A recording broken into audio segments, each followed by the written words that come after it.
Mengenai titik tetap dan kestabilan. Tadi di kasus sebelumnya sudah sempat kita singgung cara menggambar bidang fase. Nah, yang tujuannya adalah untuk menentukan titik tetap serta kestabilan dari titik-titik tersebut.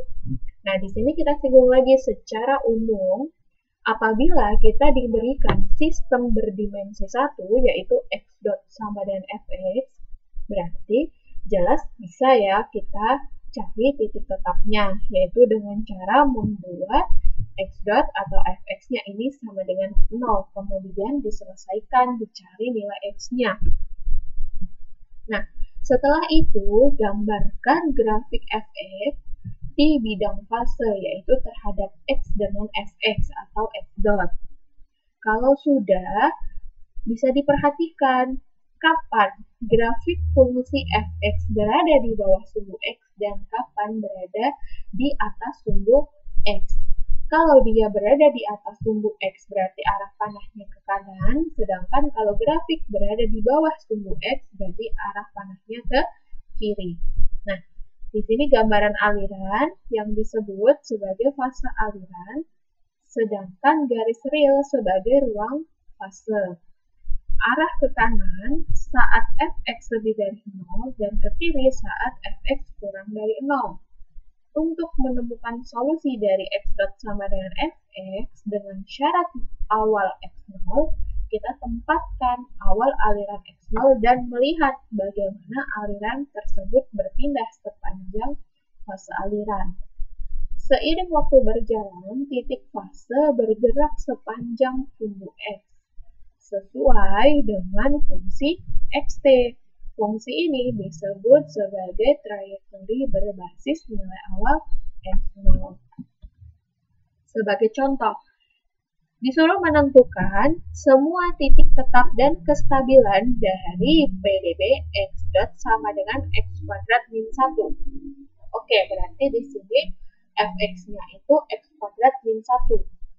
Dan titik tetapnya kita buat fx-nya menjadi 0, artinya x kuadrat min 1 sama dengan 0, sehingga kita peroleh x-nya adalah bisa positif atau negatif 1. Kemudian kestabilan. Yang pertama kita plot dulu x kuadrat min 1 pada gambar sebagai medan vektor.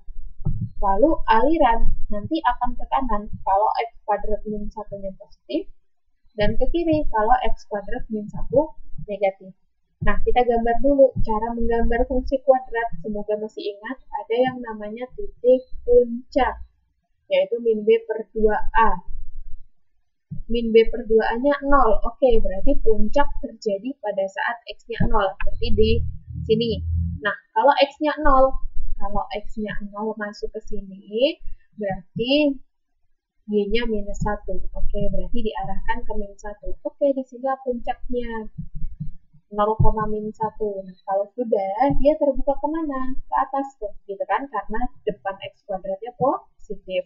Terbuka ke atas.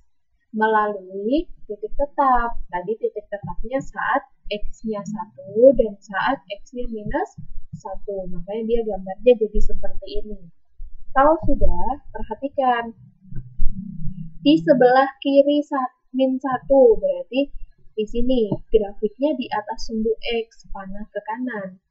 Lalu di antara min 1 sampai 1, grafik di bawah sumbu x, arah panah ke kiri. Kemudian di lebih dari 1, grafik berada di atas sumbu x, jadi arah panah ke kanan. Nah, dari sini terlihat jelas titik tetap x sama dengan minus 1 itu stabil, sedangkan titik tetap x sama dengan 1 itu tidak stabil.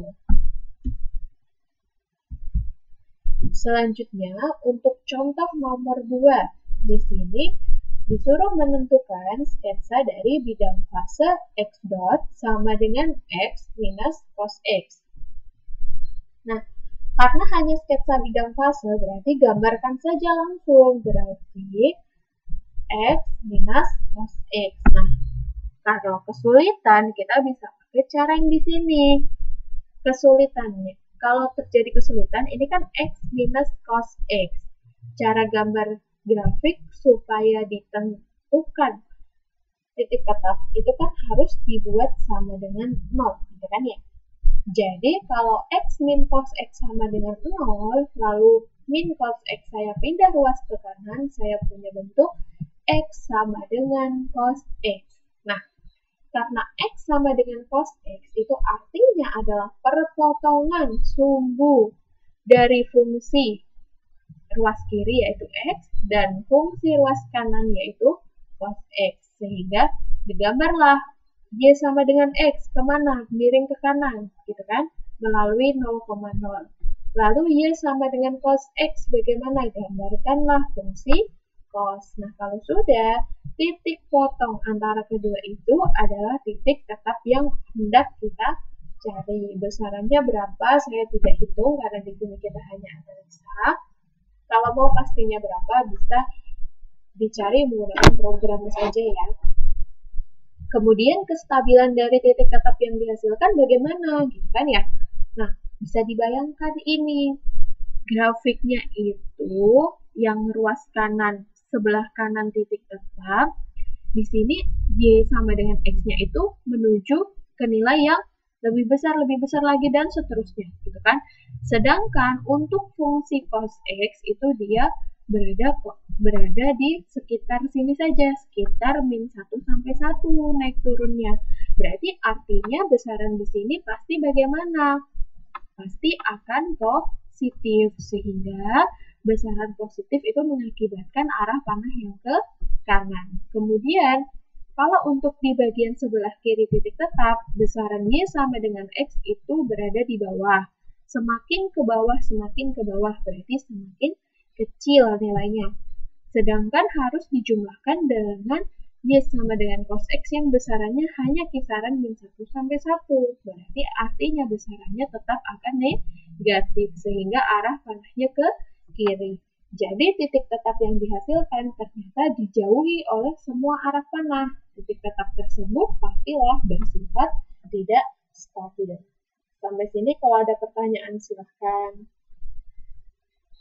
Kalau belum, saya akan lanjutkan ke contoh berikutnya.